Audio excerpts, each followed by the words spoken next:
Are you dreading shorter, darker days, low energy and fatigue, isolation, cravings and weight gain, emotional lows, disruptions to routine, and the anxiety of the seasonal cycle repeating each year? In my 20s, I was diagnosed with seasonal affective disorder.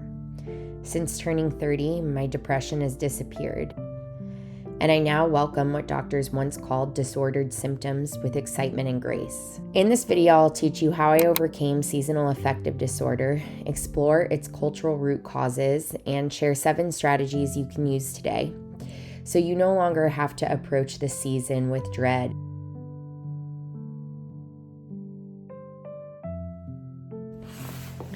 If you grew up during the late 20th and early 21st century and you were burnt out, I promise you it's not your fault. You were shaped by systems that taught you to equate your worth with productivity, to chase belonging through achievement, and to find meaning in a world that forgot how to slow down. We were taught to chase 2 opposing truths at once, to be wild and free yet endlessly productive, to live authentically yet always perform. It's no wonder so many of us are exhausted, confused, and quietly wondering who we are beneath all the striving. Beginning my family and becoming a mother has had me continually questioning how society raised me and what I want to do differently for my children. And constant production and worth tied to doing is not what I want for them. Winter used to bring me despair because my body wanted to slow down, but my worth was tied to speed. Who was I if I wasn't accomplishing?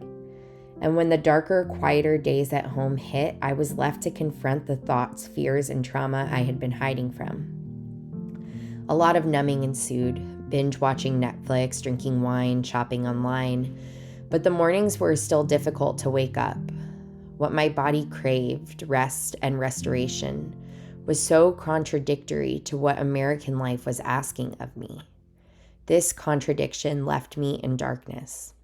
In the past few years, I have healed my relationship with winter, and I no longer experience the symptoms of seasonal affective disorder I once felt. I'm not here to be a doctor with a cure, but through my own voracious reading, training in yoga philosophy, working and witnessing human life and the children I teach every day, I have a deeper understanding of how nature and our humanness intertwine. And I also have the concrete tools not just to cope with winter weather, but to thrive in it. I now love slowing down, and when I do, I welcome any confrontation with the darker parts of life with a warm embrace, knowing that this season is natural, one of many. And when I follow that deep knowing and natural rhythm, the winter feels like coming home. I want this for you. Let me teach you how. Here are 7 unconventional answers to seasonal affective disorder that don't include artificial light or another antidepressant. Tip 1. Understand and accept your human biology and nature. Humans are naturally wired to slow down in winter. Our internal circadian rhythms, which regulate sleep, hormone release, metabolism, and mood, are largely synchronized by light, and shorter days trigger biological changes that make us sleepier, crave rest, and reflect inwardly. Melatonin rises earlier in the evening, serotonin dips, and cortisol patterns shift slightly. All natural responses to reduced daylight.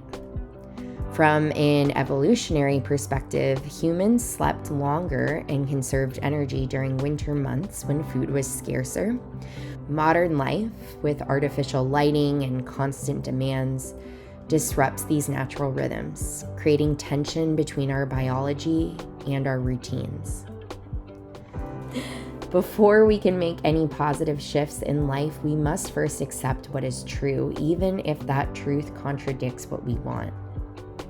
Part of why you are experiencing depression is that you are desiring a reality that doesn't exist. We can try to escape our nature, but when it's woven into the fabric of who we are, we will always meet resistance. And that resistance is what elicits much of the problem. We are demanding our natural rhythms as a disorder.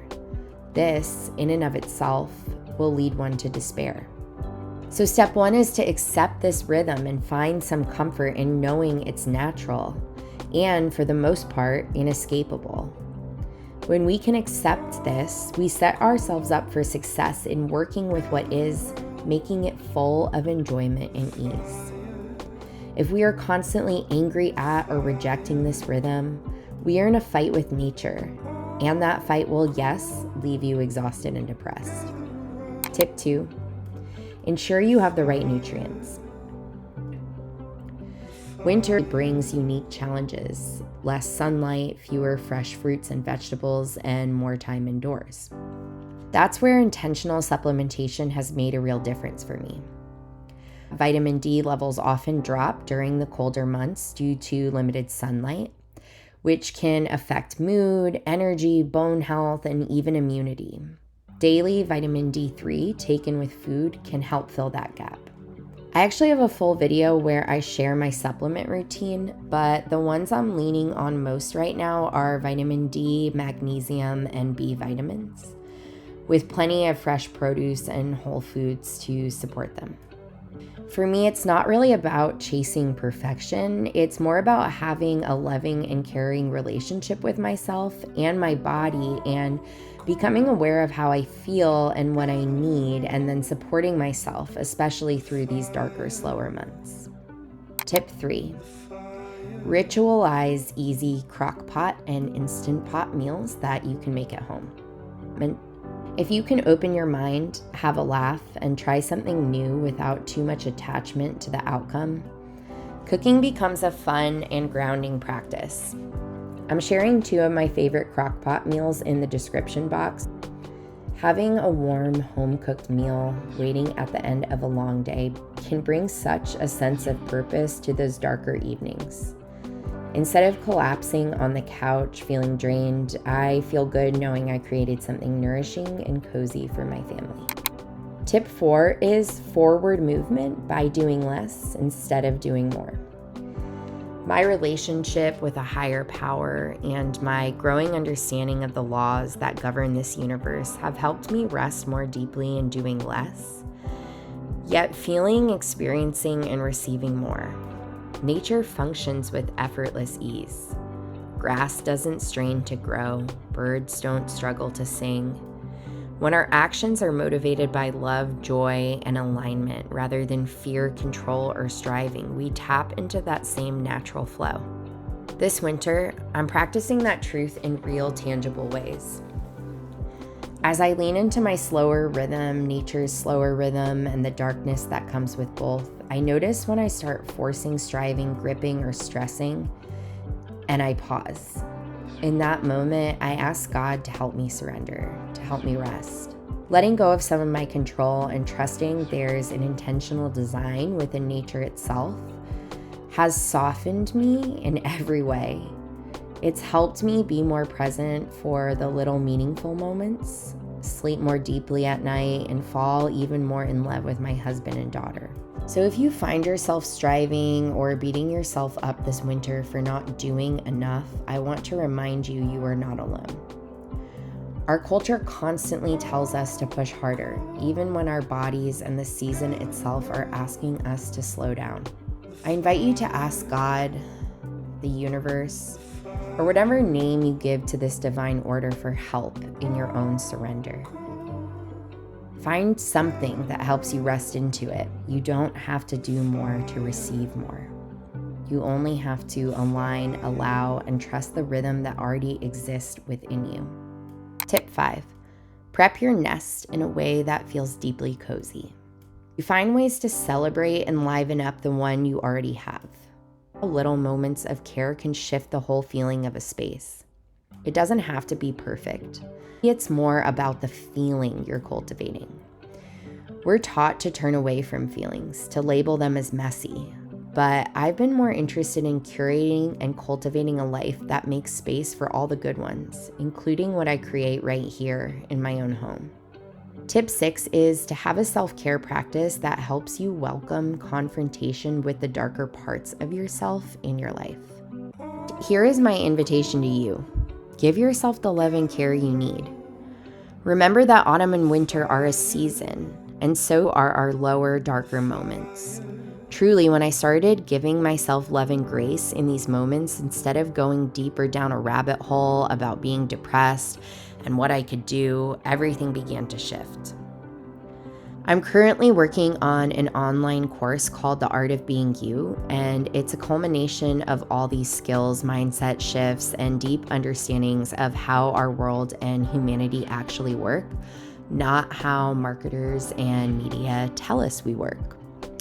We aren't actually broken at all. We're just living in a system that doesn't acknowledge the depth of our humanness and our cyclical nature. I have felt so empowered learning these things myself and taking back ownership of my health, mood, success, and relationships. I just want to share everything I know with others. Tip 7, my last tip. Go outside regardless of the weather. We all know there's so much research showing us how essential sunlight and fresh air are to our well-being. The incredibly strong connection between being in nature and a positive mood. But the truth is, most of us have to spend our days indoors at our jobs. My suggestion, get creative like I did today. Who says you can't sit outside in your office courtyard, bring your laptop and work, or go on a short walk during the day? God. So I invite you to try it. Step outside today, even for 10 minutes.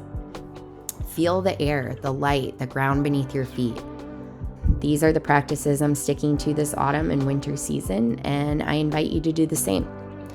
I've also linked a journal I created for a yoga workshop I'm teaching here in my town. If you don't live nearby, you can still check it out. It's cute, cozy, and a really lovely follow-up to what I talked about in this video.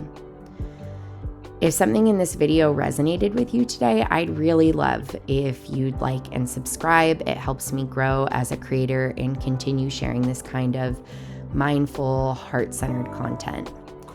And if someone came to mind while you were watching, send this video their way. I do that all the time with other people's videos. It's such a simple, thoughtful way to say, hey, I'm thinking of you. I'm looking forward to creating more, and so we'll talk soon.